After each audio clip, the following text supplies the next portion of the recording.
Welcome to Saltlick Worldwide Podcast, your ultimate destination for hunting, fishing, conservation, and gear. From international hotspots to the backwoods of America, we bring you the real stories, raw opinions, and the conversations others won't have. Buckle up. The adventure starts now.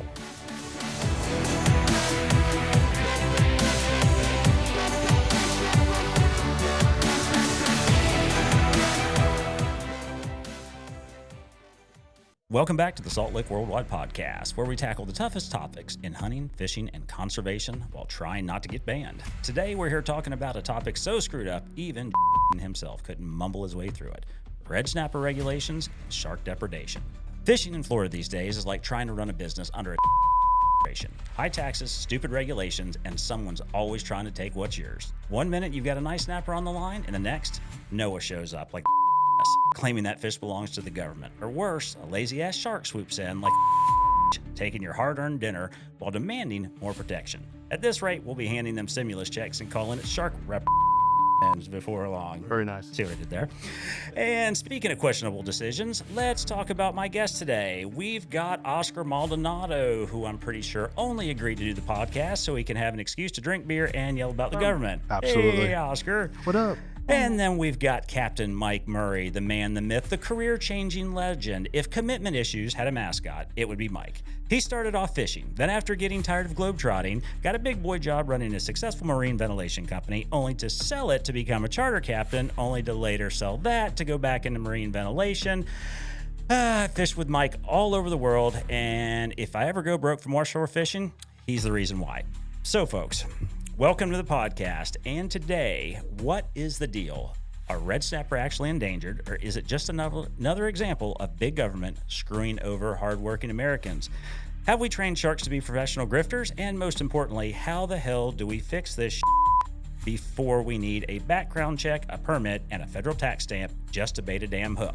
All right, Mike, first time on the podcast, welcome, and tell the audience a little bit about yourself. Thank you for having me. Yeah, of course. Hope it's not the last. We'll see about that. Yeah. Yeah, well, like I said, I grew up fishing, went to school, got an engineering degree, sitting in a bar in Guatemala, a bar that you've been to with me, by the way, and decided one day I needed to grow up and use that degree, so I did. Shout out to Casa Vieja. Yeah. Long live Dave. He may rest in peace. So, decided to leave fishing. That was in 2001. Went and worked for an engineering company doing marine engineering work and loved it, and left, started my own company, sold it, like you said, went back into fishing. So I'm more on that quit fishing twice. Right. And then as soon as my non-compete, the 5-year compete was over, got back out again. But I still tournament fish. I fish all over the world, thank goodness.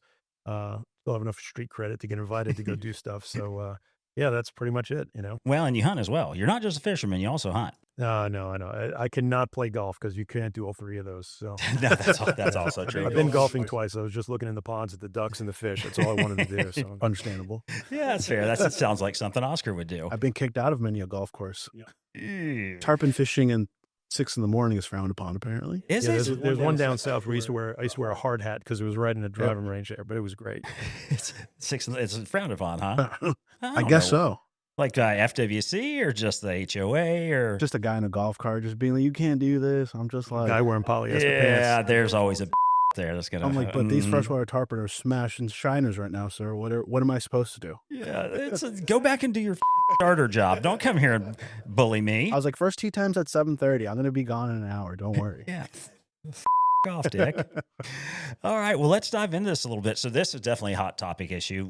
We talked about it a little bit. Everybody talks about it. I've witnessed it firsthand. You've certainly witnessed it firsthand. Oscar, obviously, too.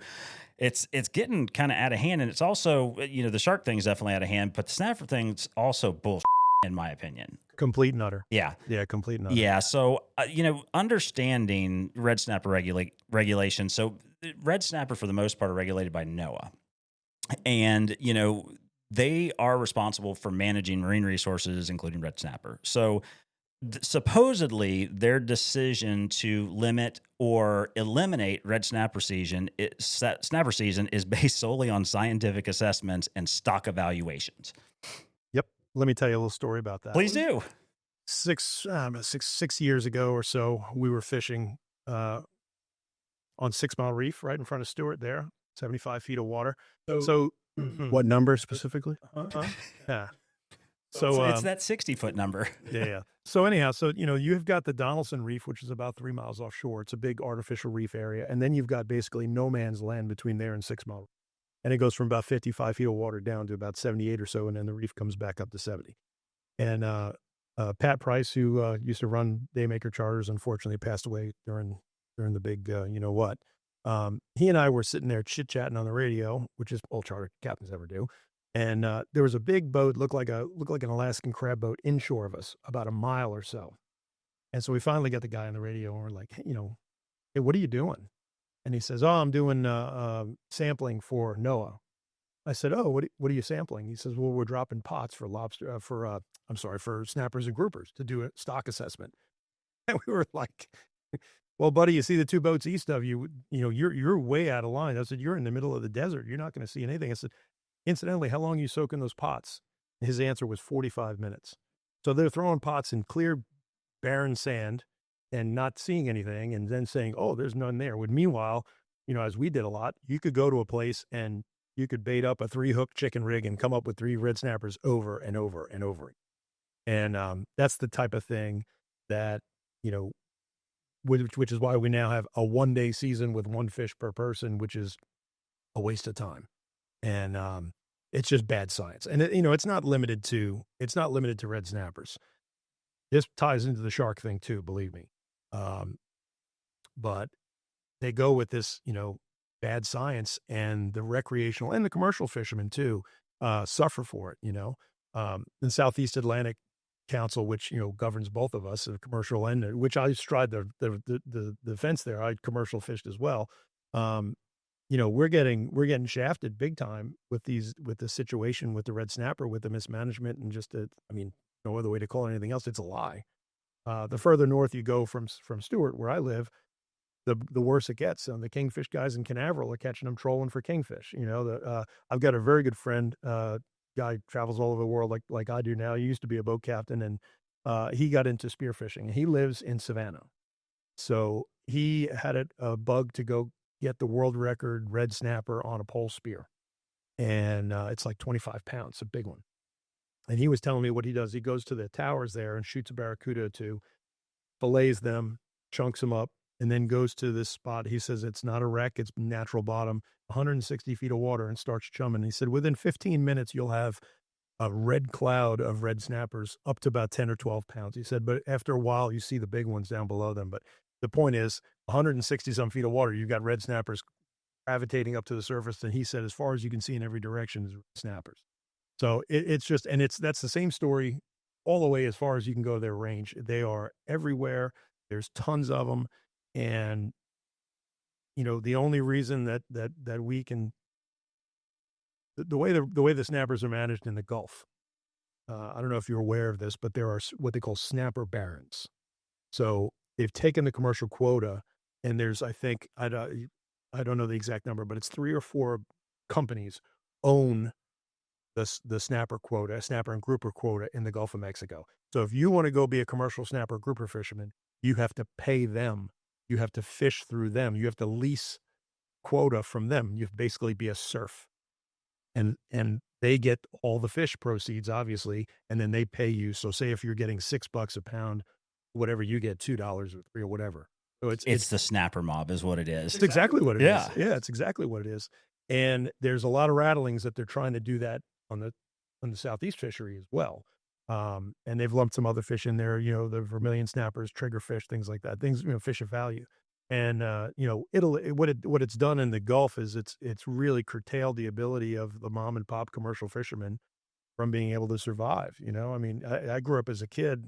I probably shouldn't say this, but in New York, on Long Island, digging clams. My brothers and I, we had a clam boat, and we'd go out there, and after school, I could go make $40 or $50, and all summer long, I was digging clams. There were thousands of us. You could walk from boat to boat. It was almost like the law. As a little kid that lived on the bay, you had to go do that. Well, that's gone now, and it's gone because now they're farming clams. They're getting clams from polluted water, and they bring them to clean water, and they clean out, but just big industrial clamming. And the crazy thing about it is, I still talk to the guy who used to sell clams to you. Guy looked just like Phil Collins. Anyway,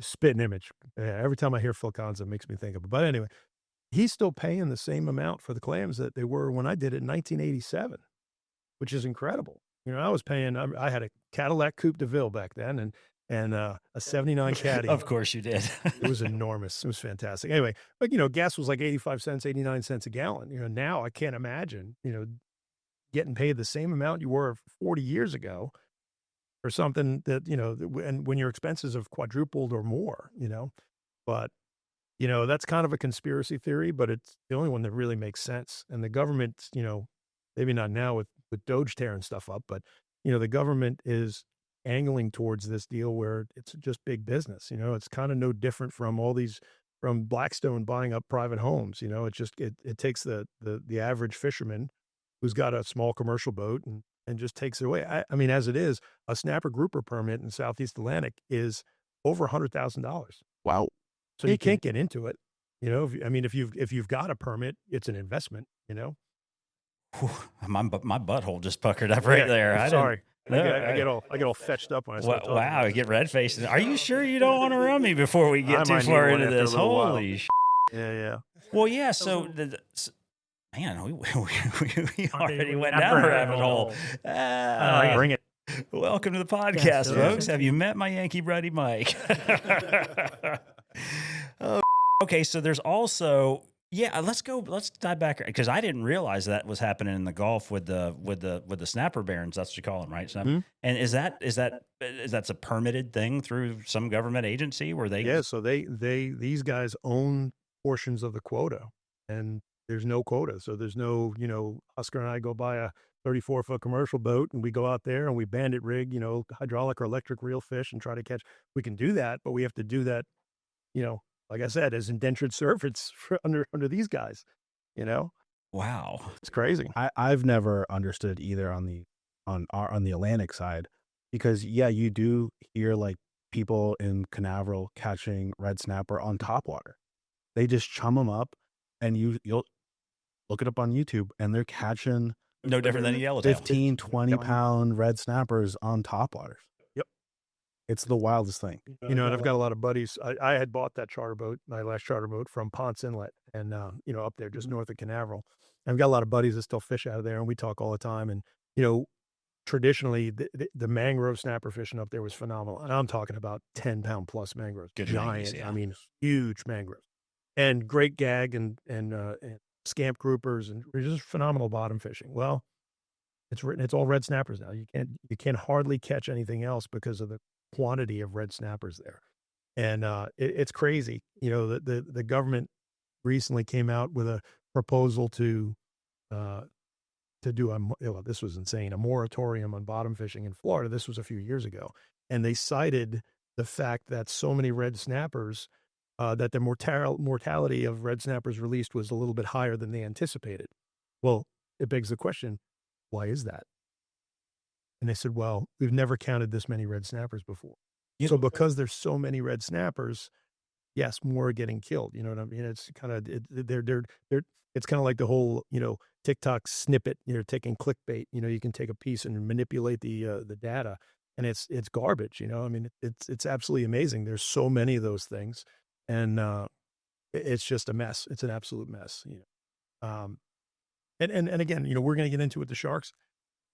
But we did this with the sharks. Mm-hmm. Government regulation did this with the sharks, and it goes back to the 90s, the early 90s. And they've messed up the sharks. And, I don't want to be anti-shark. Every sharks are, here's another good clickbait comment. The sign of a good environment is a healthy shark population. I agree. But this is ridiculous. I mean, there's days, where you cannot get a good bottom fish. Go off Jupiter, Florida, and pull your boat out of gear. You don't have to have bait in the water. You don't have to bang on the water. You don't have to do anything. Pull up to the edge, 120 feet of water or 110 feet of water, pull your boat out of gear. And you will see dusky sharks, bull sharks, Caribbean reef sharks, tiger sharks, sandbar sharks, lemon sharks. It's incredible. And it's incredible. And then that is purely from the operations there in Jupiter doing shark dives and chumming every single day. And they had the balls to lie about it, saying that they didn't chum. And then when they featured those schmucks on Shark Week, there's the guy standing in the water and the little chunks of red meat coming down past him. They're chumming bonitas. I mean, I know the guy that used to sell them bonitas. I said, what are you doing? You're shooting yourself in the foot, for a few bucks. But is Alex still fishing down there? He is. Yeah, he is. That's who. See, we lost an opportunity there. I could have had him remote in and tell us some of his stupid stories. Yeah. I mean, not that his stories are stupid. I'm just talking about the shark part of the story. Alex is a good guy. My son will go fish with him when he's home from college every now and again, and I'll ask, how'd you do? What'd you catch? And then they said, well, we went to the edge and we probably hooked 6 or 7 quality fish and didn't get any of them. And it's amazing. Tiger sharks. I remember seeing a tiger shark off of Jupiter, off of Palm Beach was very rare. I remember the first one I saw was eating a sea turtle. I thought it was the coolest thing I ever saw. There are now resident populations of tiger sharks. The sandbar shark is protected. And that's really the fish, the shark on the reefs that really winds up getting most of our reef fish are sandbar sharks in the deeper water, especially, over 100 feet. There's tons of them. They're protected. Yeah, and we're going to get to that. That's one of the protected species. No, you're good. Well, something you and I talked about too prior to putting this together for show notes. I didn't realize. So there's the snapper season. I fish off the East Coast, and that's what I've always done. I have fished off the Gulf a little bit, the Gulf of America, but not often. But so there apparently, and I'm looking at the from NOAA and FWC. It appears that it's starting. Let's see, several months with open weekends, a bag limit of 2 fish per angler per day. The season typically lasts from Memorial Day through the end of the year. Yes. Meanwhile, on our coast, we get 1 day and 1 fish. So, yeah. And a lot of the reason why that fishery is managed so differently is because the Gulf states, Louisiana, Alabama, Mississippi, and I think Florida participated in too, is NOAA tried to pull the same BS, saying that they were doing sampling. This goes back quite a few years. They were doing sampling, but they were doing it over sand. And they said, well, you need to do sampling over wrecks and reefs and artificial, because there is a huge program. You can actually get a permit to make a reef. You can go sink stuff. I like it. Yeah. It's like a deer feeder. Yes, it is. So anyhow, so they went ahead and they did their own research. And the numbers were like an order of magnitude different. So they kind of forced them to, like, hey, the biggest charter fleet in America is in Destin, Florida. And those guys, they were fighting for their livelihoods because, if they didn't have that, they would, there's so much, and still they only have it at a limited amount of time. But they went ahead to force that to change. Unfortunately on the East Coast, and it's getting less there, way more and more. I mean, I didn't keep my charter boat just because it was going to be so much of a pain and paperwork and everything. There's not a lot of guys comparatively, and there's not a lot of people fighting for it. So, there's a viable fishery there, and you can, as a charterman, you could say, okay, well, we have season starting Memorial Day or June 1st and whenever it opens, and it's weekends, and let me book these trips, and I can do specialty trips. For me, when I had my charter boat, the one year, they didn't tell us about the season until the week before. I remember that. You and I were planning on fishing it. And I'm sitting there waiting because, because it's at that time, it was a 5-day season. Gosh, I wish we had that now. And for a 5-day season, I would run 3 trips a day because it was usually in the summer. So I would do a trip early in the morning. Everybody get in a boat just before first dawn, run out there. You can only catch one. I mean, I would literally take people to a spot up north. It was a pretty good run from Stewart, but it was worth it. Everybody lined up. I had an inspected boat, so I had 10 or 11 people on the boat. They would drop. Everybody would hook up. I would see who didn't get a red snapper. That was one of those Fort Pierce numbers, wasn't it? Yeah. Well, somebody, that guy caught a big lane. That guy caught a vermilion. I'd be like, all right, everybody else stay in. You two guys drop again. Boom. All right, let's go somewhere else where we can avoid these things till we have to go in. And that was what we did. But, then there was years where they announce it less than a week in advance, and then they say it's 1 day, and it's hard to get people to get excited about that, and it just, Murphy's Law the last few years, the weather's been atrocious, so it's just a mess, Yeah. Well, and frankly, the 1 day season, I fished the 1 day season before. I think you had a chart. I was actually fishing, not with you. I had my boat, you had your boat. There were several other people out there. it looked like the redneck yacht club out there. Mhm. There were so many people on the water. Yep. You couldn't, I mean, and like I said, most of those guys, you know, they're weekend warriors. They fish a few times a year. They don't know where the good bottom is. So, you know, they're going to go hit the man-made stuff that's marked, Yep. right? Mhm. But they're not going to know where the good bottom is. So I never had a problem with it. But Right. at the same time, it's fun to watch the boat ramp, though. Oh, yeah. If you want to have a good time, get you a 6-pack and a lawn chair. Just kick back there and just watch the bullshit that goes on there. Yeah, for sure. Oh, that's good stuff. So, yeah. So, and here's the thing then. So, you know, NOAA's got this new thing that they proposed. It's called Amendment 59. Okay. So now in my research, this amendment aims to adjust management measures for red snapper. This could lead to even tighter restrictions, including the closure of bottom fishing entirely in certain areas. Many in the fishing community oppose these changes, arguing that they are based on flawed assessment rather than real-world observation. Yeah, I think Amendment 59 encompasses 55 species of bottom fish. Yeah, and I think it goes from north of Fort Pierce or Canaveral, I think, to the state line, which, like I said, those guys up there, Ponce North, those guys, they make their living bottom fishing. It will get squashed, especially with this administration now, you know, with being an outdoorsman, it'll get squashed. But just the fact that, you know, they're trying this, it's just, it's crazy.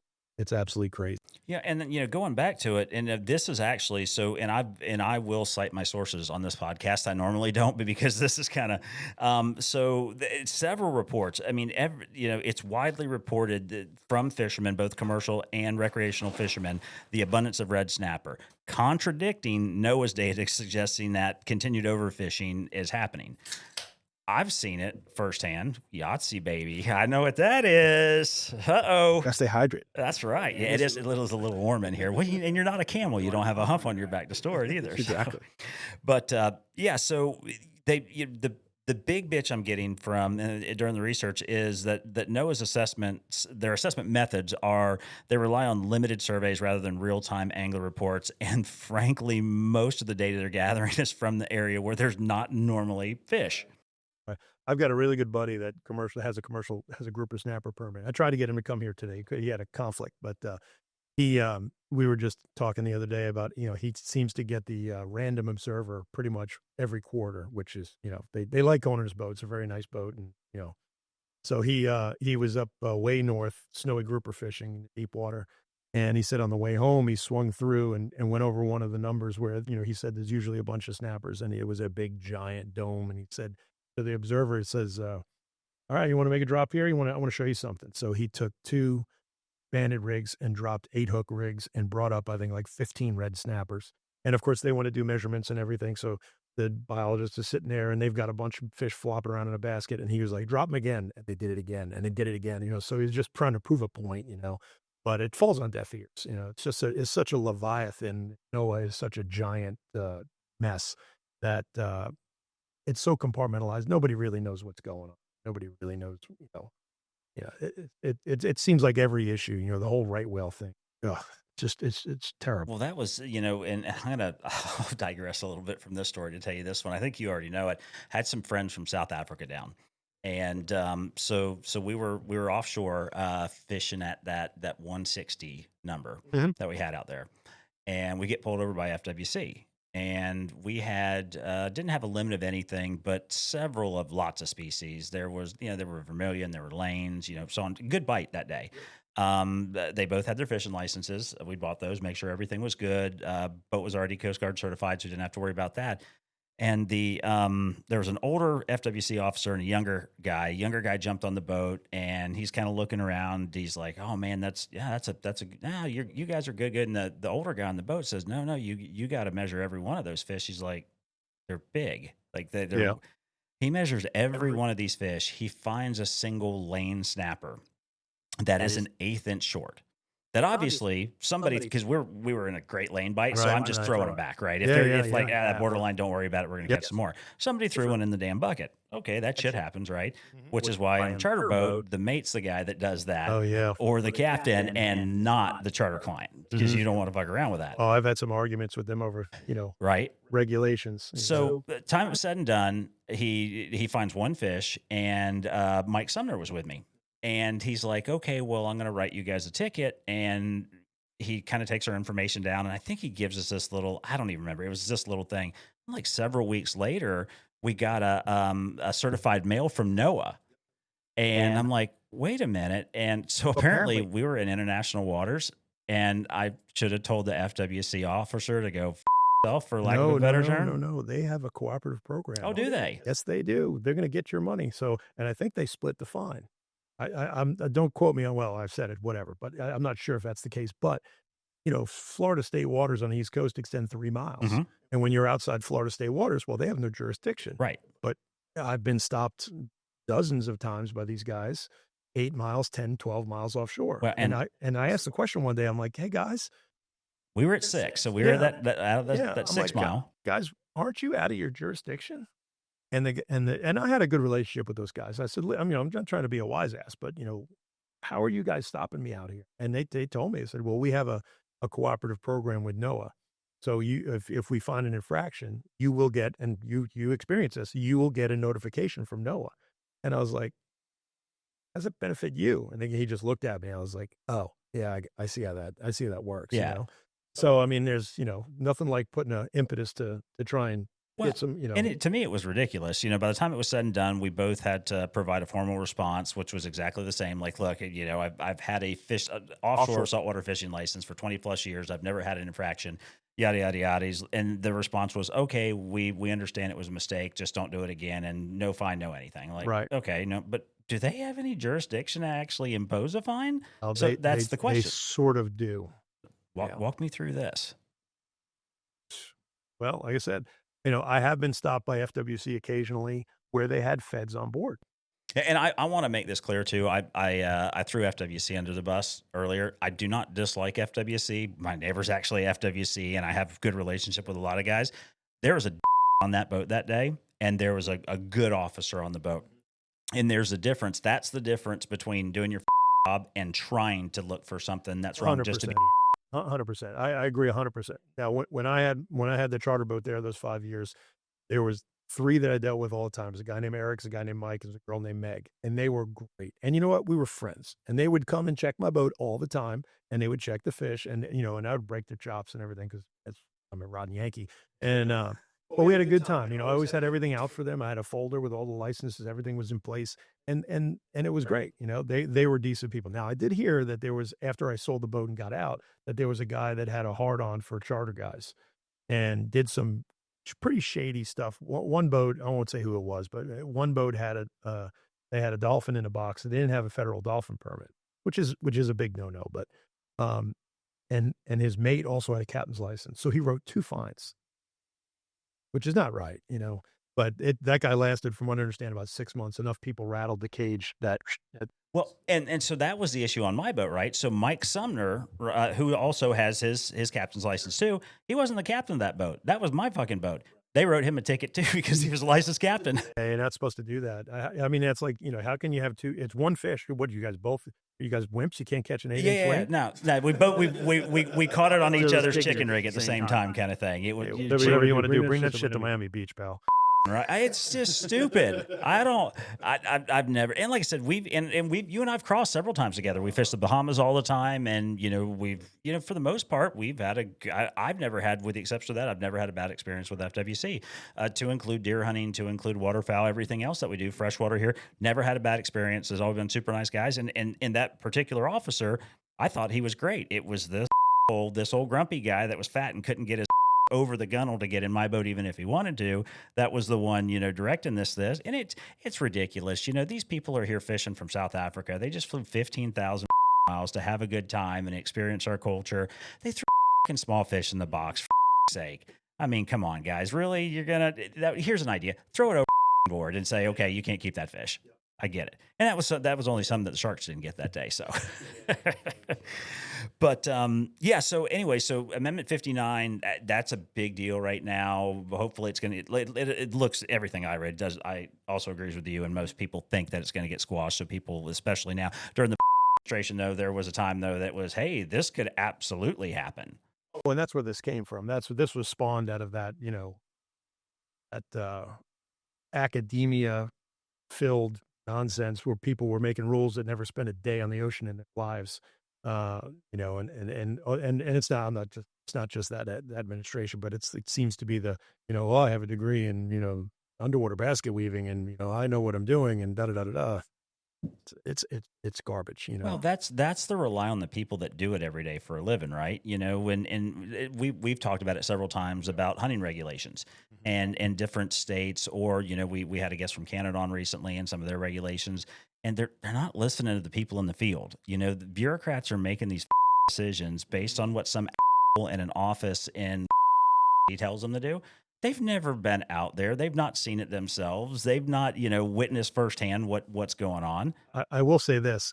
You mentioned Canada. You know, prior to COVID, I used to go to Nova Scotia to go tuna fishing every year. I remember the videos. Yeah, 3-4 weeks at a time, and it had a great time. And they have a rule there. You know, any foreigner, first of all, at that time, you could not keep a bluefin tuna. And these are, you know, it's where the world record came from, 1,496 pounds. I mean, there's monstrous fish. So the charter guys there had to have, you had to use circle hooks, which I have no problem with. They had to be barbless, which you can't buy it. You have to smash the barb, and on and on and on. There's all these different, down to the size of the mesh of your herring net. It was very, very strict.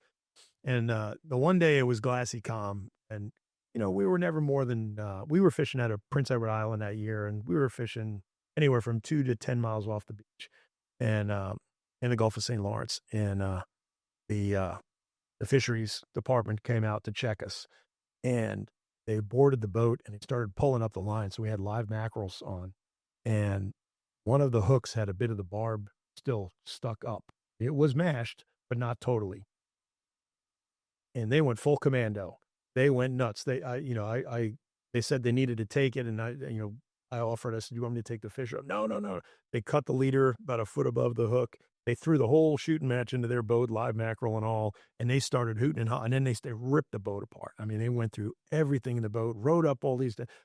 I kept in contact with the guy who owned the boat, the captain, and found out later on, you know, he beat the whole thing, because he said, when he went to the magistrate there, and he said, "This is what I mashed the barbs with." And he showed his pliers. He's like, "So apparently I didn't mash the whole thing, but I made an attempt to. You're going to fine me because I didn't do a good enough job. So how do we govern this?" If you can't buy the device that they mandate that you use. Yeah, so I heard that. I'm like, "Oof, these guys are." Yeah, I remember that. You used to send me video, and I was like, "Oh shit, I definitely want to go do that." It's pretty awesome. Damn right Pretty it awesome. is.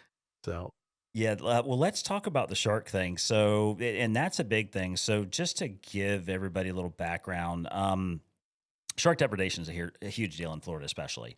Bahamas as well. I would say down in the Keys, they have a problem with it as well. basically from the Texas-Mexico border to past Cape Cod. Yeah. So, and one of the things that sparked this, or that, you know, contributed to the sharks the way they are now, there was a policy passed. It was called the Shark Conservation Act of 2010. And it reinforced some previous bans on shark finning and expanded protections for many species. And from most people's opinion, that's what's led to the increased interactions with fishermen, because the population is now exploding. Right. So we can back this up to the early 90s. In the early 90s, it became pretty evident that the swordfish, yellowfin, and big-eye tuna populations were getting beat up by the longliners bad. So our friends at NOAA decided, you know what? Coastal sharks are an underutilized source of protein. So they subsidized some guys to change their gear to shark gear. And guys went shark fishing. And it was very lucrative. And obviously the fins were the most lucrative part of the whole deal. And in the beginning, and I don't think it was as big a deal in America as it was, or maybe still is in the rest of the world, but, you know, the carcass of the shark is worthless compared to fins. You know, fins are worth high dollar, and they don't take any room up. So they made an amendment pretty quick saying, hey, you got to have, for every set of fins, you got to have a body. And then, you know, said it would still get some money for them. Mako sharks brought really good money. They're delicious. You know, thresher sharks are good to eat too. Blacktip sharks are good to eat. So anyhow, there was a thriving shark industry going. Fish are also good to eat. I wouldn't know. Just throwing that out there. I've heard. Yeah. I heard a guy. But again, that's another example. They really were in bad shape. In 1990, they got protected, and look at them now. Now there's arguably, and there's too many arguably, but Now they're saying, hey, pay for this permit. You can go take one. Seems like common sense to me. But that's FWC. That's not NOAA. So that we're taking the feds out of that. So the Sharks took a beating, and they did. They were in bad shape. And so really the advent of Shark Week on Discovery really opened up the average person's eyes to what was going on. And some things were put in place to protect some sharks as they needed to. So we get back to the flawed science, and I'll focus on the sandbar shark. As a kid in Long Island, we caught them. We called them brown sharks. They were usually 50 to 100 pounds, and we caught quite a few of them. And they are very prolific. They also have enormous fins for their size, like gargantuan. So they were targeted. So they're protected now. And now there's, schools of them everywhere. And I'm not just talking about Florida. We're here in South Florida, but they are a menace all the way up the East Coast. So we brought it up again. Pat Price, he put a GoPro down on a rig on a live bait and hooked an amberjack. And within about 10 seconds, in that frame of view of that GoPro was a dozen sandbars, and you could repeat that on every wreck that you dropped on. And it got to the point where I stopped fishing some of the wrecks just because I felt like I was hurting my own fisheries stock by feeding these sharks. It was absolutely ridiculous. Well, it pisses the clients off too. You as a charter boat captain, your job is to put fish in the boat. Mm-hmm. And, there's nothing, and I've seen it firsthand. We'll tell that story later about what happens when you get tired of getting sharked in the Bahamas. But seeing a Buddhist. It's coming out in this episode.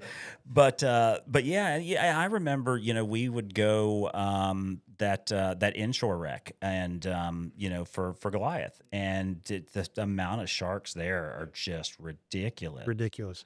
So, when I first moved to Florida in the early 90s, I charter fished, and, we would have a run. There would be runs of sharks. The black tip sharks would run on the beach in the wintertime, and masses of them. And honestly, Spanish mackerel kind of runs, or oh yeah, really, oh yeah, and that still goes on there. Like MacArthur Park on Singer Island, you see the aerial, hundreds and hundreds and hundreds of them. No shit. Yep. We used to go. It was really cool when we had a good hard east wind. We would get just outside the break, and pop the kite up, and fish a bait just outside the surf. Like we had to make sure our bait wasn't sitting by a surfer, and just pop the kite up just outside the surf.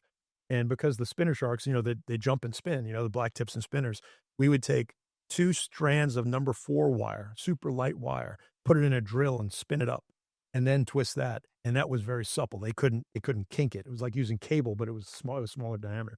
So we would do that and then hook these sharks with the charter clients who wanted to catch a shark, and they would jump and spin. It was great, and they're not really an issue per se. And then in the springtime was when the bull sharks would show up, and we would catch them on the deep wrecks, 240 to 280 feet of water, 180. There was 3 wrecks. There was the Andy wreck. Then we just called them the 280 barge, the 240 barge. Did it tighten out that far too? There was a tight. Is it? No, Titan's on 6 Mile. On 6 Mile. Okay. But here, you have the at a Stewart, you have the Wickstrom wrecks, which are in 180 feet of water.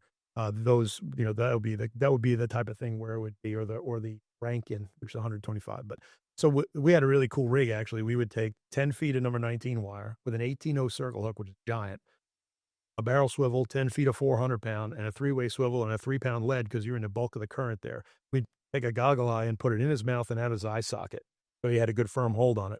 We would drop that on the wreck, and the idea was you wanted to hook a rudderfish or an amberjack, preferably a rudderfish because it was a smaller bait for the shark.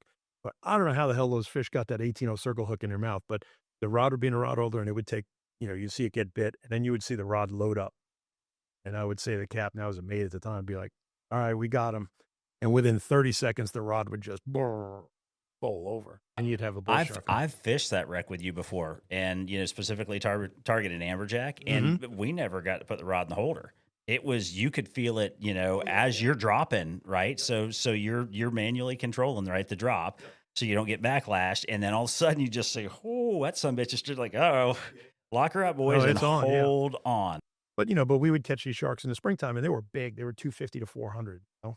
And no, actually, the coolest part of that was we'd fight the fish. They'd come up, and a lot of times cobias would come up with them. So I'd have a live bait, and we'd pitch. I caught a 60-pound cobia off the back of a bull shark one time doing that. That was pretty cool. But anyway, that's beside the point.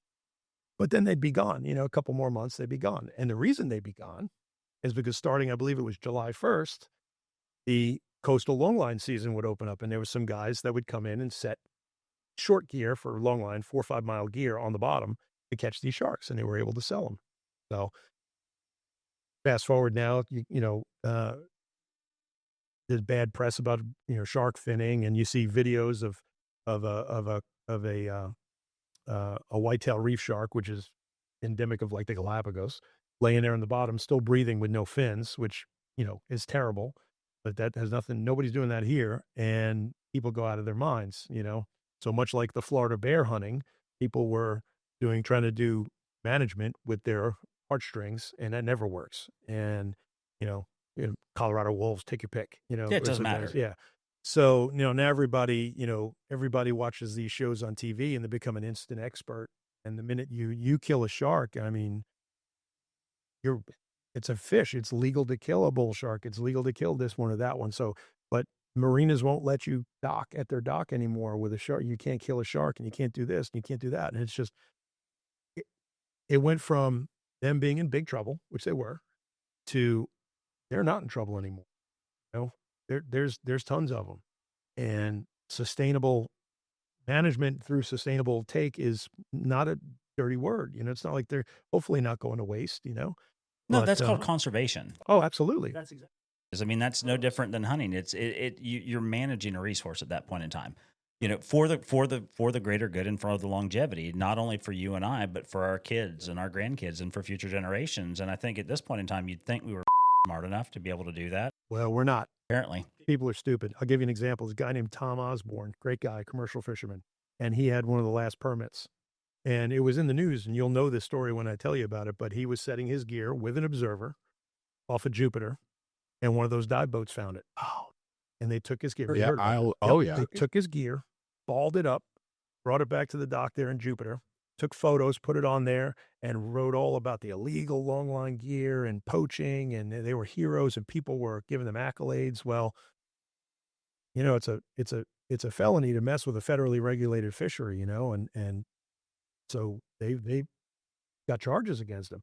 Unfortunately, in Palm Beach County, they got a slap on the wrist. They had to pay Tom back for his gear and this and that. But what made it worse was the lying. They claimed that they let go. Oh, there was, 15 Goliath groupers on there, and some were dead, and we let them go, and there were tiger sharks and hammerheads and blah, blah, blah, blah, blah. Okay, blah. so meanwhile, there's an observer with historical data, Right. Well, and that I go back to, folks, I don't know if you need to go watch are your videos, some of the old grouper videos, the Goliath up on, because I mean, you did I took it down. But you did the grouper study where you had them, you actually brought them into the boat. And was that for FAU? Oh, no, that was with Johnny Morris. Actually, he got a permit. Oh, for Bass Pro. Yeah, right, he got a permit to keep 4 of them for his Wonders of Wildlife. But the idea that you can go down and take a grouper off of a line, that happen. And you're certainly not doing that with a shark. I mean, these things are massive. Mm-hmm. And I remember that was sudden. That was over a decade ago now, right? But that was so cool though, bringing those things in and having them. And there's like this. Did you ever see this where Mike did this? So in the back of the boat, they put was it inflatable? No, it was like a feed tank. It was like an 8-foot diameter by 3 feet high. Like a swimming pool, polyethylene pool. Yeah, and in the back of the boat, and they were going to, how many were you supposed to? 4.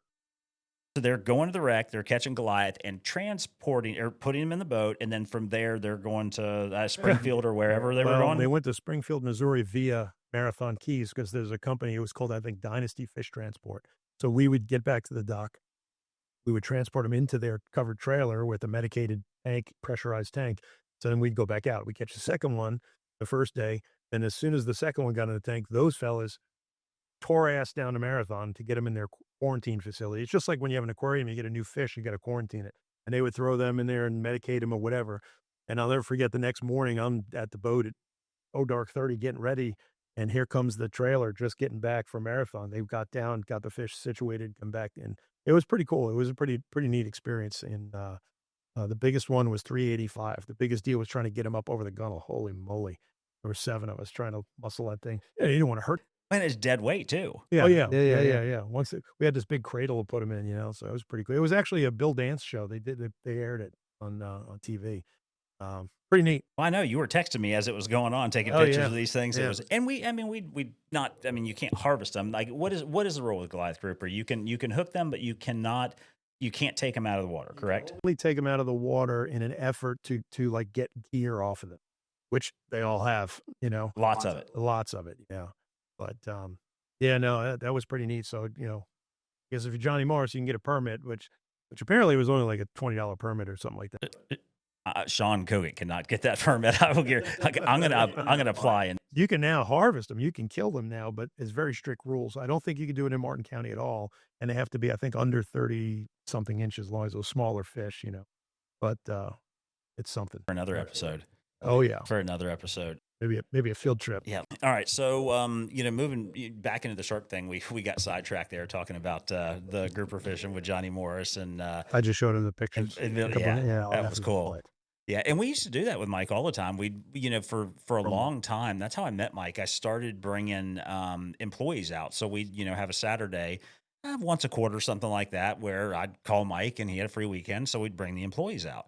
And one of the cool things to do was go there and get somebody, whoever the toughest guy was, right, that thought they wanted to try, and get them hooked up in the harness and go ahead and drop on one of these wrecks and hook up to a grouper. Oh, yeah. You think you're tough? Yeah. Go against a 400-pound guy. Goliath. That was good fun. No. And you had a system, too. That was... It worked pretty good. To get them out of there. Yeah. It worked pretty good. Yeah, but, so going back in the shark thing, so a lot of one of the other things that I ran into is... So the thing with artificial reefs, right? So they've been introduced to spread out fish populations and create alternate fishing zones. And for the people that don't know, who I don't know how you don't know what an artificial reef is, because it's clearly in the title, but it's a man-made structure that serves as habitat for, red snapper and other species, potentially reducing overfishing in natural reefs. That's what they cite it as. However, critics have argued that artificial reefs may also attract more sharks. Going into the shark thing. So turning them into feeding hotspots rather than safe havens for fish. This has raised concerns that sharks may be associating boats with anglers with easy meals, further increasing depredation rates. So what I took from that article was, I get that I call the artificial reef thing bullshit. I don't think we have more sharks because we have artificial reefs. I agree with that statement 100%. I do think sharks are smart enough to come up to a knowing that there's an easy meal coming, though. Well, like I said earlier, okay, so if you go back, there's places in the world where there's been tons of sharks forever. Great Barrier Reef, St. Thomas, the North Drop, where everybody catches the blue marlins, and in the Bahamas, in the southern Bahamas. And like I said, if you go off of Jupiter right now and just change your RPM down to idle, from cruising to idle, sharks will come to the boat. Same thing in the Bahamas, same thing, all these places. Great Barrier Reef, it was always an issue about getting there, everybody's trying to catch giant black marlin. You had to try to get them quick and get them off the edge, because you're trolling right at the edge of the reef. They're really kind of a reef fish for the most part, the black marlins are.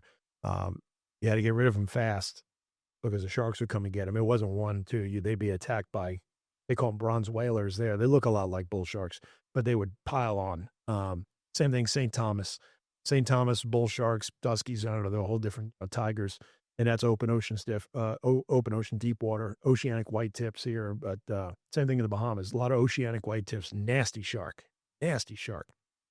But that has changed and evolved to here. 15 years ago, you would hear about, like I say, after, I don't know how many sails I've caught between, I don't know, 8, 9, 10,000 sailfish, right? 8,000 sailfish. I think I've had 2 or 3 eaten at a time that I could see. And my buddies tell me now, because I'm not sail fishing anymore, that are doing it day in, day out there, Palm Beach and Jupiter, that a big chunk of the fish they're letting go are getting eaten after they get let go.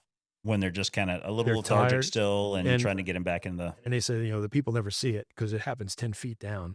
But, they'd be standing on a bridge watching a fish swim away, and all of a sudden, 2 or 3 bull sharks come and pile on it. That never used to happen. I can tell you that never used to happen. I spent enough time on the bridge watching fish swim away. They do learn. So now there's so many of them.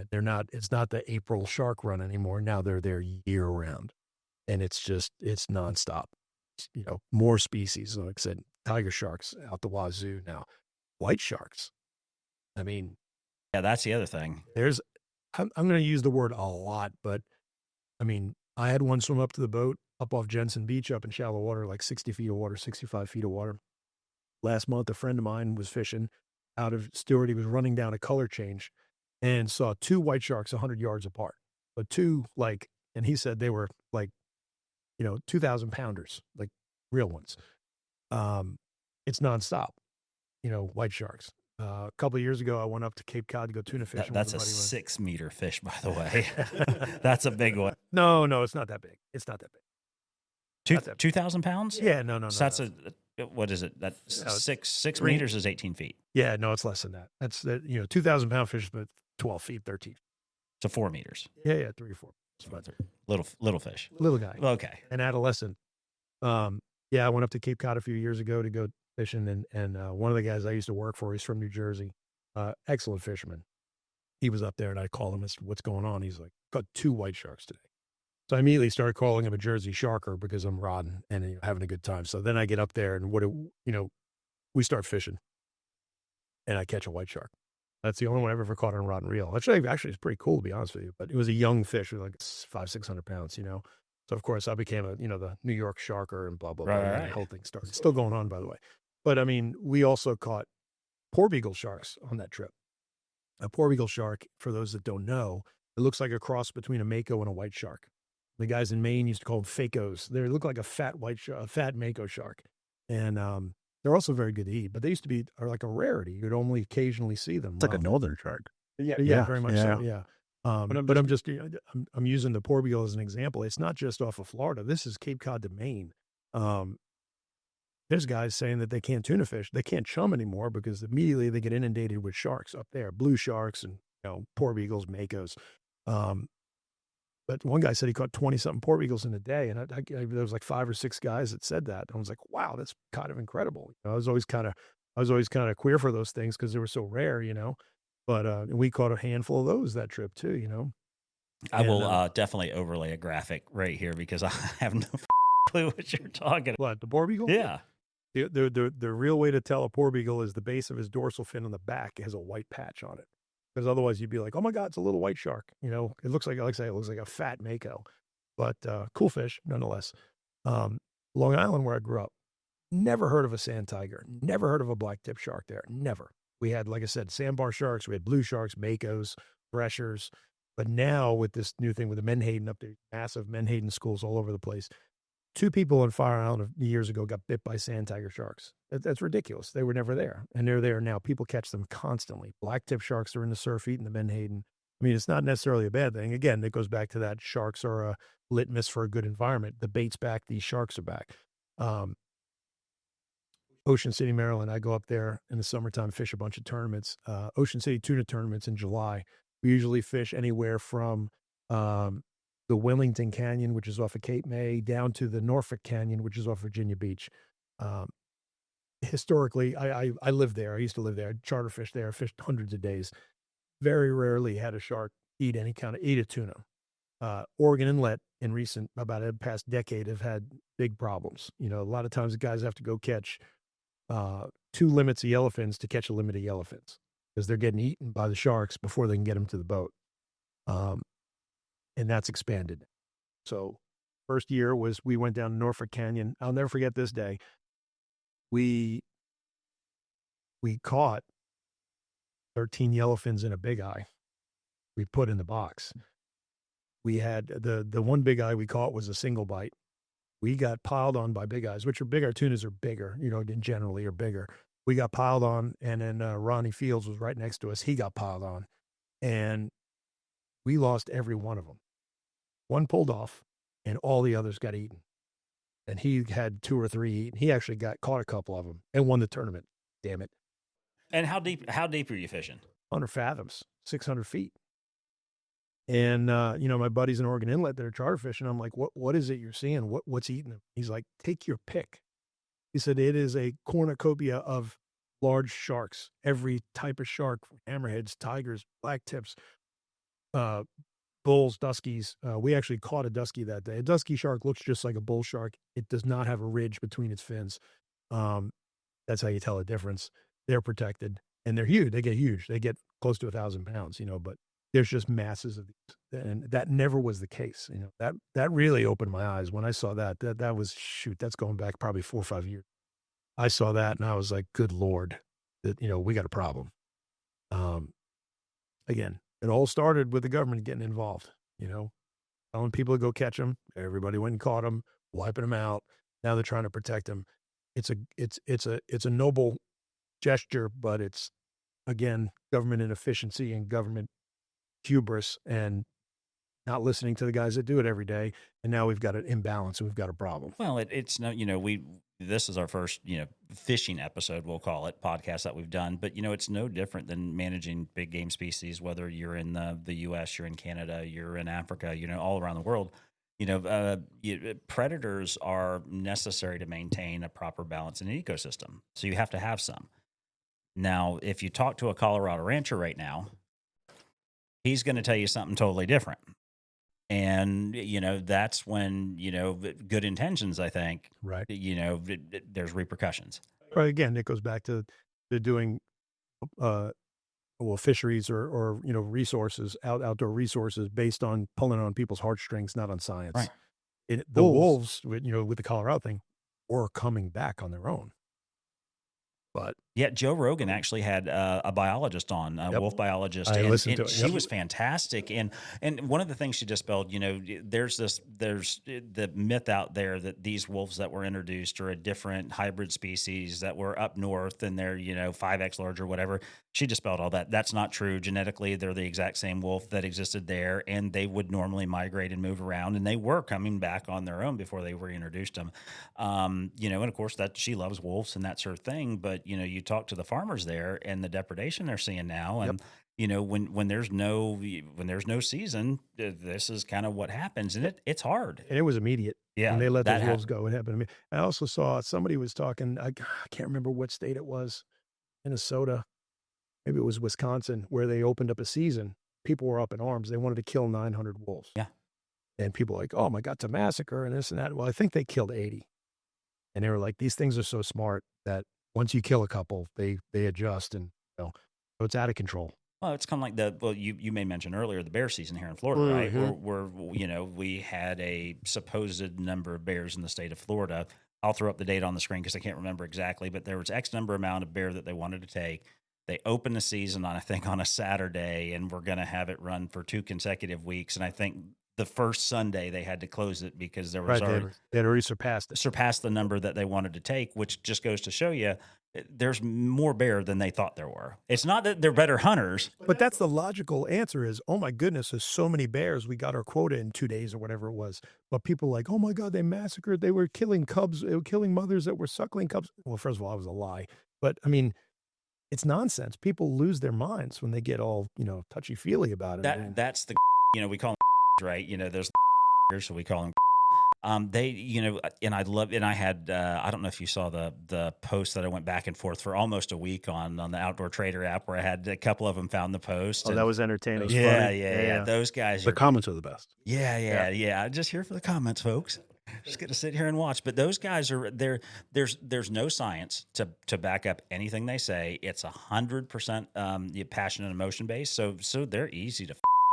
I mean, you can really get them pissy in a hurry. And, you know, unfortunately, and not unfortunately, you know, for somebody like us at Salt Lake, it drives traffic. Mm-hmm. Go ahead, comment stupid. You know, they think they're standing up for what's right, or they're better than them. And then you throw, I can't kill anything, and you're horrible for doing this. I'm like, where do you think your meat comes from? Are you a vegan? Or, you know, do you not eat meat at all? I eat meat. Where the think it comes from? Somebody killed that piece of meat. So I'll tell you a good story about that. So there at Pirates Cove in Stewart, where I had my boat, there was a fella there, and I knew him for a long time. He did marine electronics installs and stuff. Nice guy. I never used him, but, you know, I had my guy I used. Would always be very polite and cordial to him. And you remember those little Atlantic sharp-nosed sharks we called them white dotters. They were about, I don't know, 2 feet long, 3 feet long. I mean, that's a full adult shark, and you were allowed 2 per person, and we rarely kept them, but occasionally people would want to keep them, and you can't eat them. You know, we would gut them right away because, you know, other than, I don't know, a lot of people may not know this, but other than makos, whites, pork beagles, and threshers, sharks pee through their skin. So that's when you throw a shark in a box and you get that ammonia smell in there, that's what that is. and it's kind of nasty. But so we would gut them immediately. Shark box. Yeah. Right? I'm out. In your mouth. Ooh. Even harder pass. So anyhow, so, you know. That's definitely making a reel, by the way. So Shark in your mouth. Reel number one. But, so anyway, so this guy walks behind the boat. I'd see him every day. And the gal that owns the place there, I've known her and her husband for a long time. She came up to me shaking her head and she's like, "Leave it to you." I said, "What did I do now?" He went and made a complaint saying that I should be kicked out of the marina because I'm low class for killing baby sharks. Right? So, as you can imagine, next time I saw him, I had a couple of words for him. No, not you. No, I was bad upbringing, something. But anyway, so it's just horse hockey, man. It's terrible, and people think that their heart's in the right place, and it's hard to argue when you look at this Discovery Channel, which now I used to love Shark Week. The kids and I would sit down and watch it. It's garbage. It's all fake now. It's ridiculous. I always like the ones where they have the divers down there and they're talking to each other, but they just have regular masks on. I'm like, how are they talking to the regular? That doesn't work, by the way. But anyhow, so, another thing, I keep mentioning the Mako shark, and growing up in Long Island, and Mako sharks were very close to my heart. It's the first big game fish I ever caught. They jump like a marlin. They're delicious to eat, and they're just beautiful, purple and fierce and snow white bellies. And we can't keep them anymore. And you can thank Mr. Guy Harvey, who I dare you to find somebody who fishes that didn't at one time have a Guy Harvey shirt. The very people that made that man wealthy, he turned on and basically became Judas. And he did a bunch of research in Isla Mujeres in Mexico with Mako sharks and convinced National Marine Fisheries to protect Makos. Basically, Makos have the same federal protection white sharks have right now. It's a no take. And at first, you used to be able to catch Makos and kill Makos any size. I mean, gosh, I got one on my wall that's 5 pounds, that was killed years ago in a boat I was working for. And the guy made me a copy of it. I wanted to let it go. In fact, we were in first place in releases in the White Marlin Open. And I said, let this thing go. We're going to let it go. And no, put him in a box. We want to mount it. I was like, man, that's bad. And John Bayless, who's Bayless Boat Works now, he was running the Hatteras Company boat, and we were in the lead on Friday. The fishing was terrible the last day. We had finished on Thursday, so we were charter fishing on Friday, and I never smiled so big to have a bad day of fishing, because back then the first place boat got money, a little bit of money, not like they do now, but we got this like Super Bowl ring, man. I was gonna rock that thing.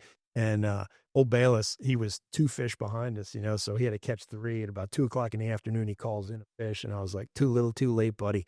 And next thing you know, he's like, "Hey, stand by." So he had a second fish. I'm like, no problem. We got him on time, and then sure enough, he had a triple, and took the ring right off my finger. And now he's a client of mine. I do, with my company now, I supply his company, and I remind him of that all the time.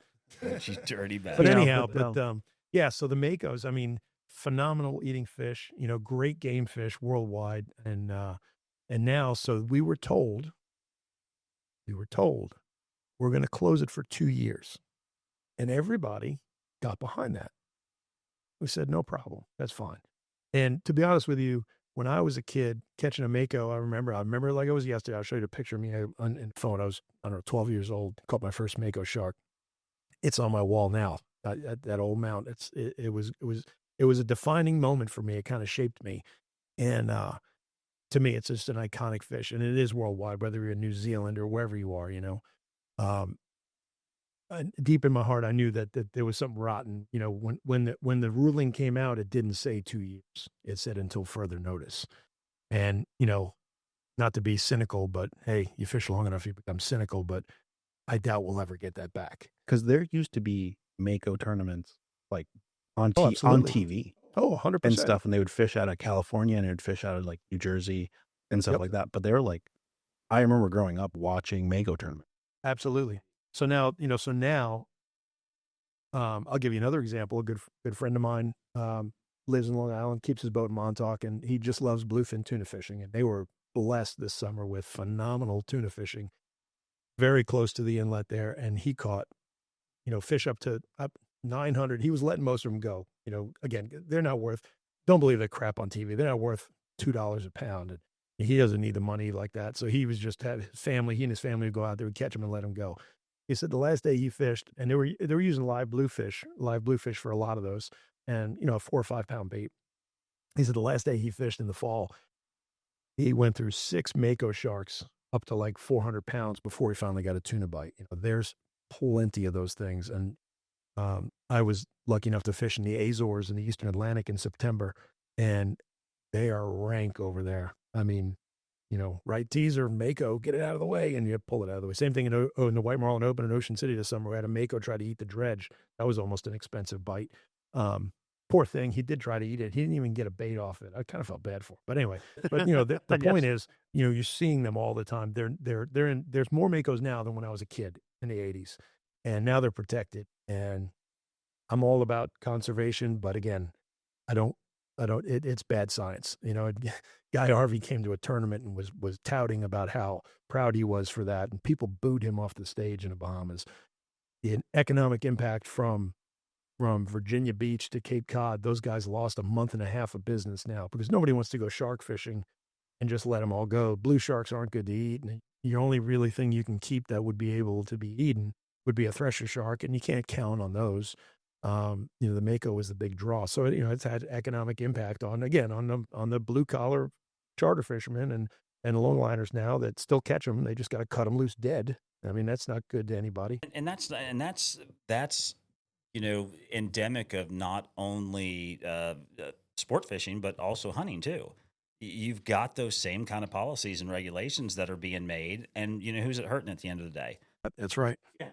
Every time. Yeah, it's not just the blue collar folks that are out there doing it. It's the charter captains and the outfitters that you're putting out of business because you're making these stupid laws and regulations without any science to back it up. Yeah, for sure. It's the bleeding heart thing, and I feel bad. Okay, sure. If I see that shit TV, that's the problem though. They cherry pick the worst of the worst to show you. They don't show the good that goes back into it.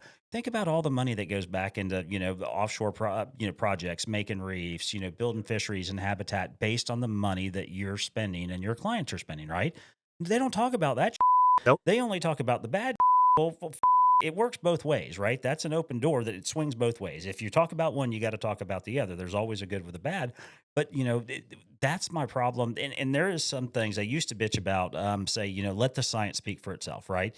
Problem is, if it's bad science, right, that's the problem. Like you talked about, dropping the pots for the snapper and stuff earlier, right? And the desert. Yeah. And I know exactly where you're talking about. Yeah. I spent lots of time there. There's nothing there. I'm talking a grunt. If you want to catch a grunts? No, they're not. There's not even there. The only time I ever stopped there was a sailfish tail, and we stopped and pitched a bait and caught him. And I was laughing. I was like, well, I'll never come here again. It's like there's nothing there. There's not unless there would be like a hard current edge with weeds and stuff in it. You wouldn't stop there ever. You certainly wouldn't bottom fish there, right? But it's bad science, So you tell me how a sea turtle gets a straw up his nose in the water. That's what I want to know. Feel the world will never know, right? One addicted sea turtle ruins my Flanagan's drink for 5 years. I'm sorry. Paper straws, what a fucking horse. Paper straws in a plastic container. Way to. Well, so so moving on from here, though. I mean, obviously, you obviously have an opinion about it. So, in your opinion, let's go back to the snapper thing, right? After Oscar gets him a fresh drinky drink, and I don't have to try to edit all that. Sounds like a good brine. It does, right? Yep. Schley. Hence the need for the. He's getting just the right one. The mini fridge, right? Reach for the bottom, Oscar. Get the one on the bottom. Bush Light Peach, baby. That's nice. They make those for men? Yeah, I don't think so. For this guy. They only come in women's sizes. No, Mike Sumner, if he was here, he'd be having one with him, though. Absolutely. Yeah, 100%. So going back to, all right, let's go back to the red snapper thing. So what can people do? I mean, obviously, I think that the general consensus among recreational fishermen on the East Coast and commercial fishermen is like, hey, you got to open the up. But how is that going to happen? Yeah. So, just to be clear, the commercial fishery is open longer. They do have a little bit more quota, but it's still not much. My take on it would be to do what they did in the Gulf is the states get together, and maybe Florida and Georgia, South Carolina, because Southeast Fisheries goes all the way up to Outer Banks, get together and do some data, and that's what the Gulf states did, and they were able to change that, for the recreational side, and now there's a real recreational fishery. I mean a healthy fishery. Some of the guys, I have a deer lease in Alabama, and some of those guys have a boat down there in Orange Beach, and you got to see the fish they're catching. Good golly. I mean, I saw 3 over 30. One of them was 38. I mean, it was so big, it was grotesque. It wasn't even shaped like a snapper anymore. It was just giant fish. They have a good, healthy fishery. All over from. That one would be on my wall. Oh, hell yeah. Yeah. I mean, I fished a day with a friend in Grand Isle, and he fished 4 electric reels in like 350 feet of water, and with like stringering all these red snappers, and just, venting and letting go the smaller ones and only keeping the biggest ones. And we didn't keep a limit because he didn't even want to do that, but it was just stupid. We did that for 2 hours and went sword fishing. It's amazing, the biomass, but we have that here too. And the issue here locally, because where we are, Palm Beach, we would see red snappers once or twice a year in the deep spots. But from Stewart North, you can count on it. Like, if you, like you were saying, if you're in the know, and a lot of the. And do you is that because the stream's so much further out before you get to it, or it's just part of it? It's a temperature thing, But you Key West, you get to Key West, you go to the West and the Gulf, and they get them there too, right? But in super shallow water there too. They do sometimes, yeah. Yeah, they do sometimes. The red snapper season, incidentally, in state waters is open, but you rarely see a red snapper in state waters here. And then that's I believe, I may be wrong on this. Been out of the fishing for a couple of years, but I think it's 20-inch minimum, so it's got to be a pretty good one. And we catch juveniles inshore quite a bit, but but the most of the reds for us are in federal water. And so that's the jurisdiction, but golly, there's plenty of them. I mean, you talk to we could go all the way up the coast, all the way up to Hatteras, and talk to these guys about not being able to catch other stuff because of the red snappers. Oh, and I sold my boat a couple of years ago now, but congratulations. Yeah, right. 2 happiest days of a boat owner's life. But and I think you and I talk on the radio when we were out there, and if you're having a slow bite, I'd call you in something or vice versa, because that's the thing, everybody tries to work together. Sure. But we get out there and you'd go to a spot, all right, listen, we're going to tear the lanes up here. I've got some people, we're going grocery shopping, right? And get there, and it's red snapper, son of a bitch. Yep. And they're there. The other stuff's there. Yeah. Just the red snappers they're pretty stupid. Yeah. Like a mutton snapper is a pretty smart fish. You got to use light leaders, long leaders, and try to. The red snapper, it's like, just put a chicken rig. Yeah, they're going to eat it. Don't worry about it. Yeah.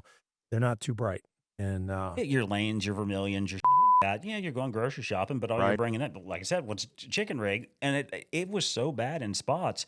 You'd get that first good bite, and you'd hook the fish. Keep that rig in the water. Let's see if we can get another one hooked up. And you'd bring up a couple at a time. Yeah, kind of thing. No doubt.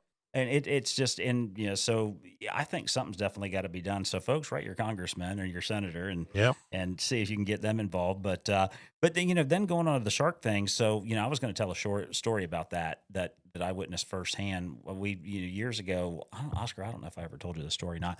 Mike and I, we used to go, my first like real fishing experience in the Bahamas was with Mike. And this was, might have been a dozen years ago now. There's actually pictures on the wall we were looking at earlier from like before we even had this office. So this, we've had this office since I think I said 2018. So, before that, we were taking people, and I met Mike, and, my first real Bahamas fishing experience, not a fly over there, take a charter boat, but actually go over there just to fish with Mike. And, we had a great time, and, I've learned so much from Mike over the years, and it kind of just, drilled that passion for offshore fishing into me. But so, years later, and I bought a boat, and we would kind of buddy boat and go back and forth over and take, his family would go on one and my family would go on another. We always had this thing. We'd run out to Memory Rock the last day before we left and try to get it in that yellowtail bite, or, the snapper bite was pretty good there. Hogfish too. There's lots of stuff there. Yeah. And Mike Sumner happened to be with us that time, and young Emmett was little at the time, so Emmett was a little bitty. He could see over the gunnel, but he wasn't very big.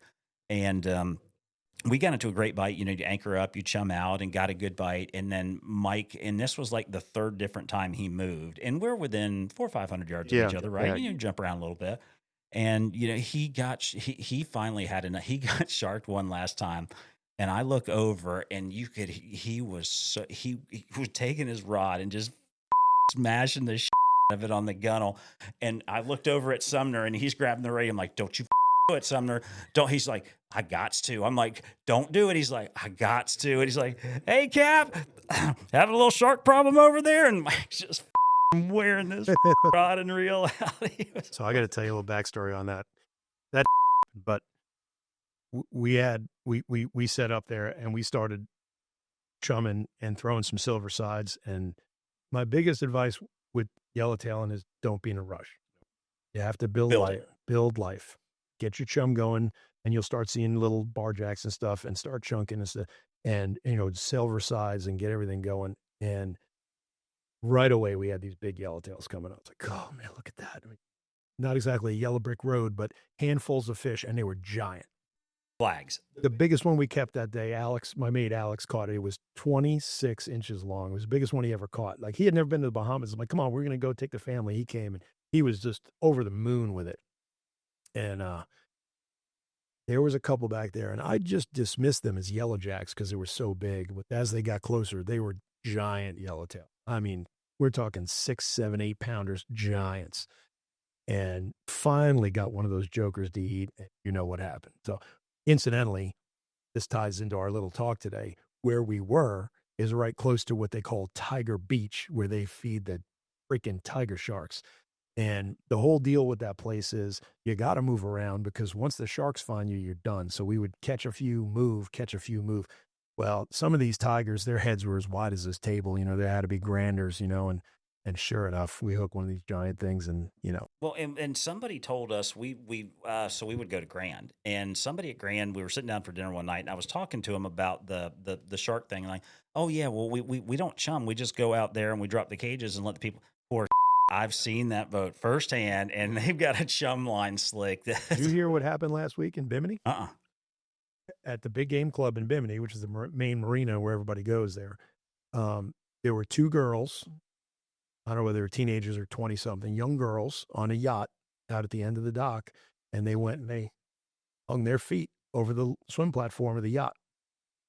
Well, they both got bit.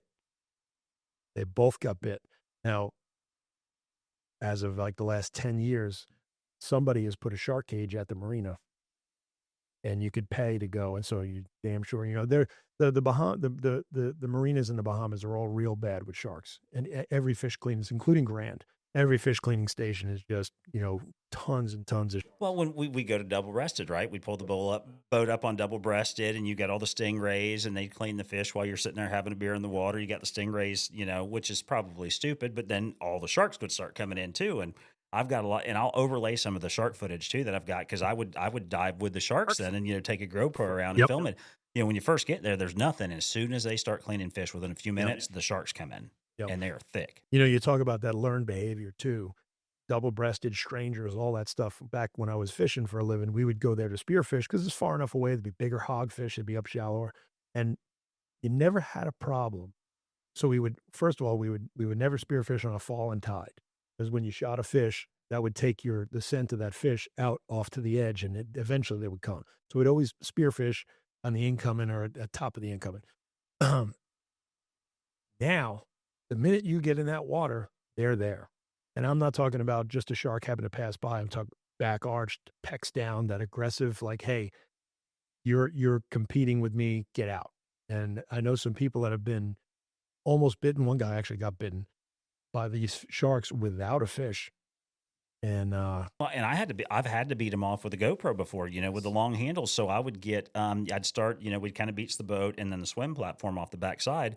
And you've got your Bahamian friends there that are cleaning the fish and chunking them out. So when you get back by the outboards or by the inboard on that swim deck where all the sharks and everything, I mean, they get territorial in a hurry. They'll 100%. Start coming to you, and you've got to, you pop them in the nose with the GoPro to get them to go away. But and these are small sharks too. I'm talking about, 3 and 4 foot sharks. I'm not talking about anything massive, but I mean, but instantly they're there. Like, you're right. That's a learned behavior. Well, those little 3 and 4 foot Caribbean reef sharks are very fast. Yes. And you're a long way away from getting help. A long way. A long way Yeah, away. Rosie ain't fixing to call nobody to get in there in a hurry if there's even power or cell phone service. He's gone now. He passed away. Yeah. May he rest in peace. Yeah.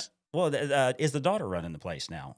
What I call it that. I think his son, Jeremy, his son is taking over. So Walker still doesn't have any buildings there, but yeah, it's like I said, right at the dock there. At there's giant bull sharks right there at Rosie's at the dock. So yeah, and that's a good fishery too. It's close for people on the East Coast. They can run over there. We made the run the Grand. Lots. We'd like to go to Grand, and really good fishing there, especially when you get on the outside, right? When you get further east, you get some deep water pretty quick too. And then, even on the other side, Old Bahama Bay, you can get out there in some deep water and get into the tuna bite pretty good too. Well, remember the trip you and I took? We were the first people there after that hurricane.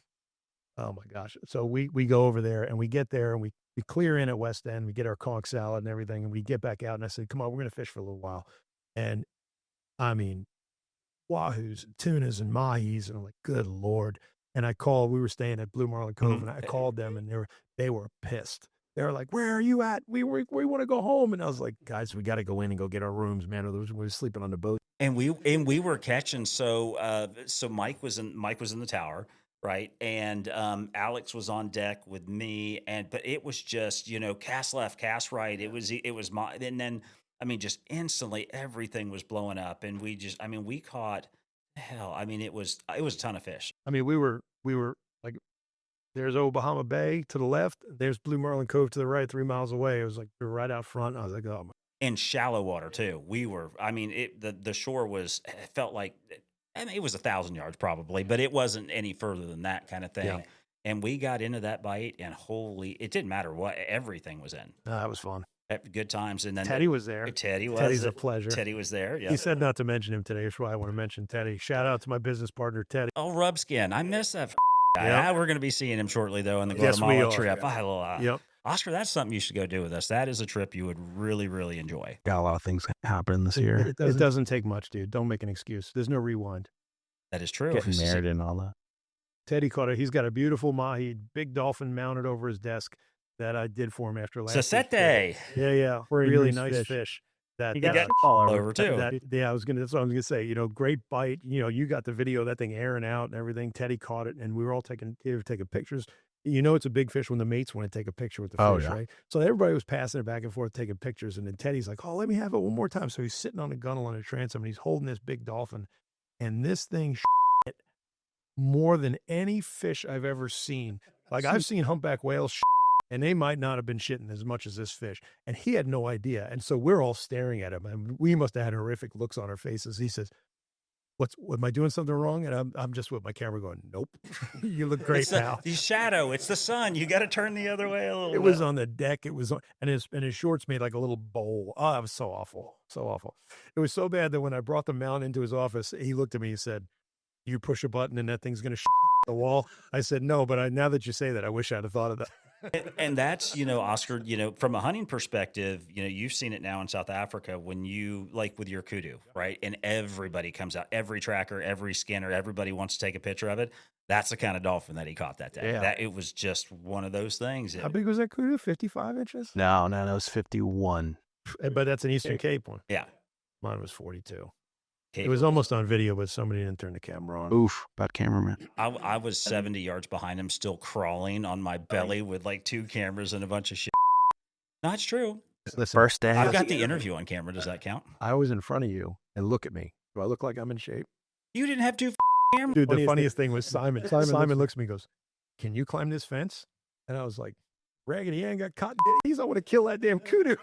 I got up on the top of this chicken wire fence, and I'm like, maybe I spoke too soon. So that's a conversation we have with people. They say, yeah, well, you're hunting high fence.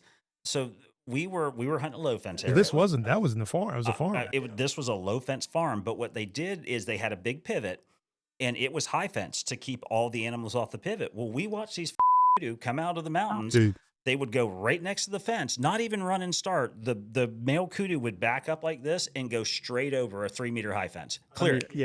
Yeah, this fence was so tall. I couldn't reach top of it with my hand up over my head. And this son of a gun just stopped and looked at it and was like, right over the top. Unbelievable. I mean, yeah, I think people like really think that like, oh, like I can't jump that. I'm like, yeah, well, you're not Yeah, no kidding. But there, I don't know how many pounds a kudu weighs. I mean, he's got to be 800-ish, is my guess. Small elk, really. Yeah. Yeah, they're like 300-400 pounds. No, it can't be, because a water buck weighs 500 or 600. I think Right. I think water bucks are like denser. Well, Body like a big, like that's what the big chicks say. No, I've got big bones. I'm not yeah, bad. you got those huge bones in your. All right, so before we wrap this up, This is devolving quick. no, this is when all the good happens right here. This is when we get in trouble, piss everybody off. What do you guys? So you've just met Mike for the first time today, and which is weird because you and I have been friends for several years, but Mike and I have been friends for over a decade now. Yeah. And fished and hunted everywhere together. So, glad to finally get you two to hook up. And y'all just missed out. You were in Africa, and then he came on the next side of the trip, so you missed him there. But we definitely got to do this again. Especially, we'll definitely fish because it's a lot easier for us to fish than it is to obviously go to South Africa. And that's the thing. You're going to miss him this year too because he's coming on the first leg of the trip, the bow hunt trip. So the day you land, he's already there at the gate waiting for his flight to leave. So you're going with John? Yeah. Yeah, gotcha. That's cool. Well, me and Gabby are going before. I think John's coming a couple days later. Yeah, John's going to be That's cool. 2 days late or something, but it is what it is. But yeah, so what do you got? I mean, so Mike's he's as big a fisherman as you are, right? So before when I first met you, there was some hunting there, but it was fish, and I think it's just easier to go fishing. Like my parents would just drop me off at a causeway when I was 14 years old. I'm like, I'll pick you up 6 hours later. We've never had Oscar's story on camera. Tell us your story because you're not originally from the U.S. So no, originally from Peru. Yeah, well, tell us your story, buddy. I mean, I don't want to tell it all for everybody. No, I'm originally from Peru. Came here when I was 5. Parents immigrated over here. And then, I grew up fishing Dania Beach. That's when I first started fishing. Me, my dad, and my uncle, and my cousin would go there, and we just fish all day, catching blue runners and stuff like that. I think I've probably lost 4 or 5 rods, just being a little kid, looking over the thing, and just be like, oh, look, a fish, and just dropping my rod in the water. The history, the royalty of sport fishing history is from Cabo Blanco, Peru. I've heard like the crazy stories. And everything, like all the world records that have come out of Peru and stuff like that. I think world record swordfish is out of Peru. Oh, that's a Quique, Chile, but the world record black marlin by 1,560 pounds was caught by Alfred Glassell there. It's like there was a 1,530, the women's world tackle record. All at this place, there was an oil thing there, but that's all gone now. The same thing. They kicked out the bottom rung. They caught all the anchoveta. They got rid of all the bait. Now there's still some fish there, and they're trying to revamp it, but. I mean, Ernest Hemingway and Ted Williams, and I've got all these books I got to show you. It's just awesome. It's incredible fishery, all kinds of stuff. I remember I had dinner one time with the president emeritus of IGFA, and we just spent like one whole night just talking about fishing in Peru and stuff. Was it Mike Leach? Was it? No, it was George Matthews. Oh, okay. He's from Jersey. Makes him a bad guy instantly, huh? He ain't nothing but a Jersey shark. But Oscar, you've got family that are still in the hunting business there, right? Yeah, there is. Yeah, my uncle is still there. My uncle was basically helping with like running like the Peruvian FAA and everything. Oh, really? Yeah. So he would go out and then be like, his job was to go to like rural airports and like make sure that everything was up to code and everything like that. And then he'd be like, well, this whole thing's going to take me. I'm in deep jungle. And this thing's going to take me 3 days. I'm just going to make this into a 10-day thing. Right. And we would just go into like the Peruvian Amazon and just go out and just like legit like pack like 5 pounds of salt. Pack 5 pounds of salt and like enough water and Sunny D. Sounds awesome. Tampico. And then just Tampico, that's right. Yeah. That's the real and everything. And just like with shotguns, and me and my cousin would just go around the Amazon, just like, like shooting caiman and that's awesome. all kinds of crazy stuff. That's awesome. Jaguar and stuff. Yeah. Like Yeah. And everything. My uncle's game room in his house, the entire border of his house is anaconda skin. Oh, So really? it's all just bordered in like anaconda skin. I love to have a pair of anaconda boots. Yeah. And everything, and then like we go. That's how you know you made it as man in life. If you can wear anaconda to work in, Yeah, he there. met this guy on there that was just like living in the middle of, like nowhere, Amazon, and guy like had like a bunch of crazy, like was one of those guys that like he's like, oh, I'm in this business, this business, this business, this business, and he would take like Japanese researchers to go look for like medicinal plants and things like that in the Amazon. And like they would like, because I'm sure coca is hard to find there. and they would find like they're just like they found like whatever like beetle is used for like blue dye and everything that came from like one of his explorations, and they would just go out. That's cool. And like find like things that like, oh, never seen this butterfly, and like the natives and stuff would be like, oh yeah, this butterfly only lives like one day out of the year. That's pretty awesome. All kinds of like crazy stuff. And Talk about a family legacy, huh? yeah. yeah. It's cool to have that cat in a family Right. tree. And like the trips were like, okay, we're gonna go from here. All right, we're gonna go. We're gonna hop in the trucks and go 8 hours, and then 4 hours by boat, and then bushwhack another 3 hours. And then you're in like virgin jungle. They're just like, nope. I remember like bushwhacking through the Amazon, and we came out on this like crazy, like pristine, like beach, and there was jaguar tracks everywhere and everything. And then we came up on this like little lagoons, probably 4 or 5 acre lagoon, and there's like dugout canoes and everything. They're just like, oh yeah, that's like those people that live here. Like these Wow. are That's pretty cool.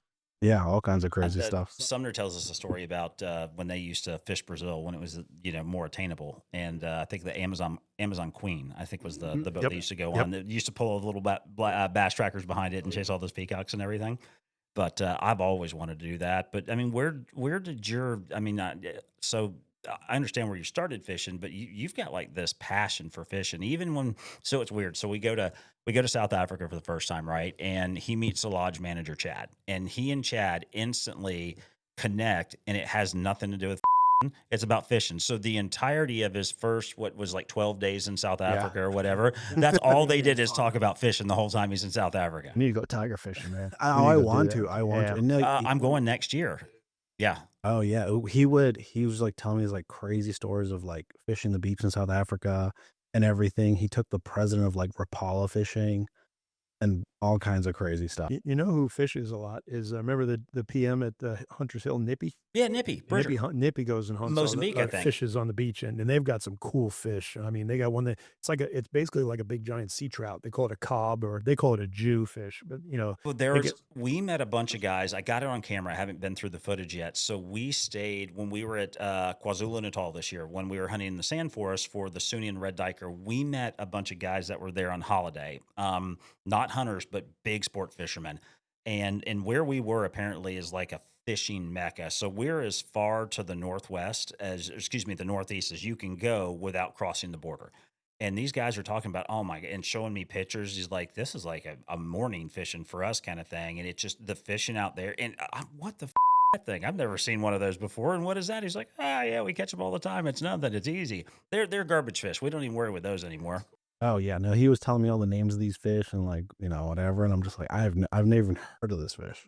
Got one I think it's called the Steenbras. It's like this big, looks like a giant porgy on steroids, like a big snapper, really cool looking fish, like pinkish fish.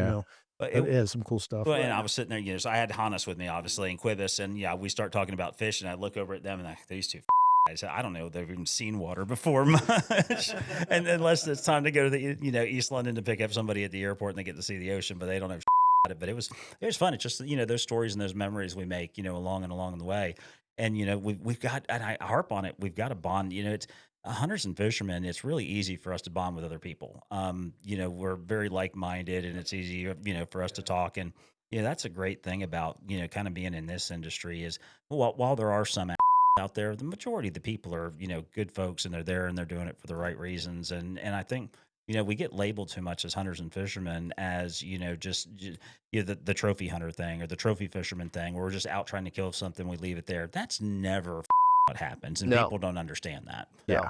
No, You know, exactly. Yeah, that's what, the leftists use. When somebody does do something stupid, they'll go shoot a white-tailed deer and then lop its head off and then leave the carcass on the road, something stupid like that.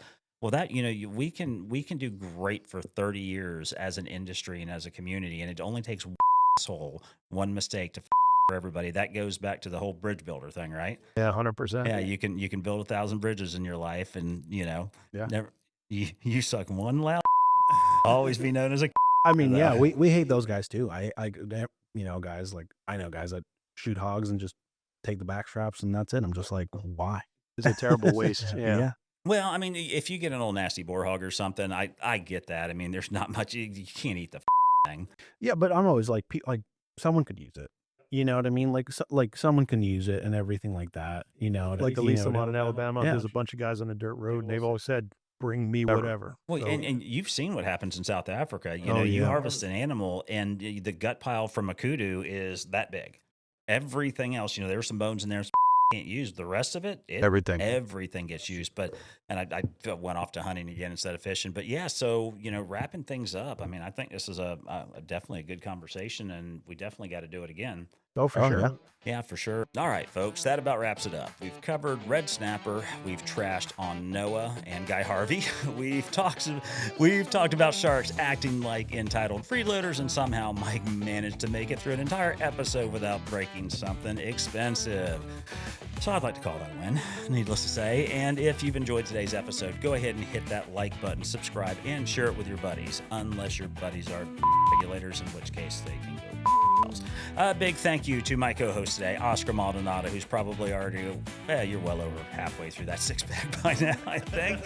And to our guest, Captain Mike Murray, somehow, once again, made sense of both the fishing and hunting industries, as always, while the rest of us are just trying to keep up. So be sure to check out Mike in the upcoming South Africa Unleashed series. You will see him again soon, coming from South Africa. If he survives it, that is. Until next time, folks, keep your lines tight, your beers cold, and remember, if regulated beer the way they regulate fishing, we'd all be making shine in our bathtubs. See y'all next time on Saltlick Outdoors Worldwide. And Oscar, try not to get us banned in the first 10 minutes next time. I'll try not to. All right. Appreciate it, guys. Take care.